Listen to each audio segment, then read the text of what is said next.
Trái đâu vậy.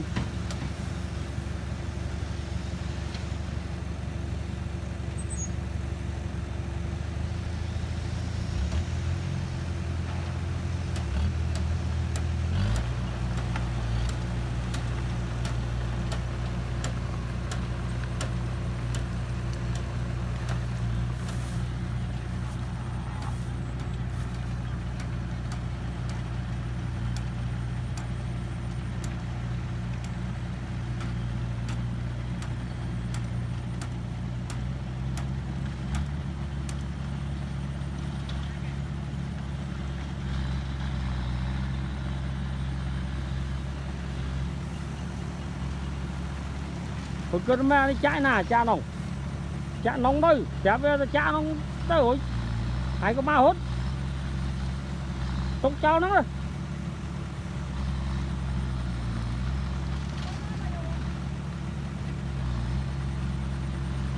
Tới tới.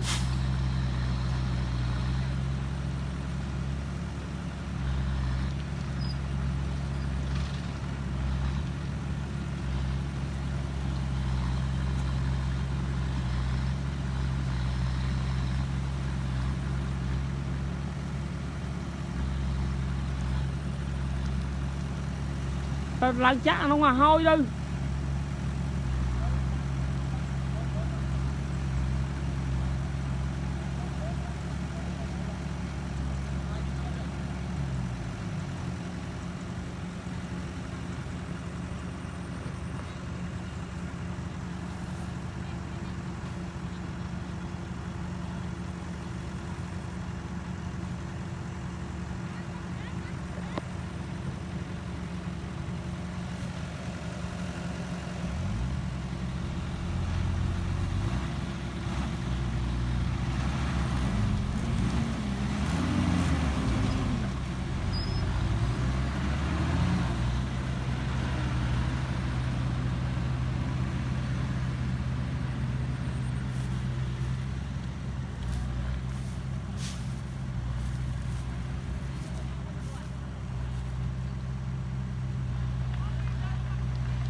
Ini sebenarnya kan nih.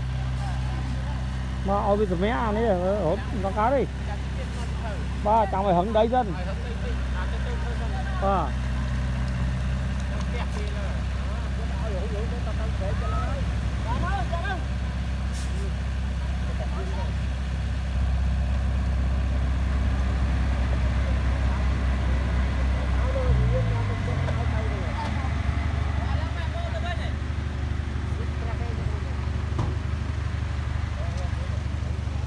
Khám đến tí đây.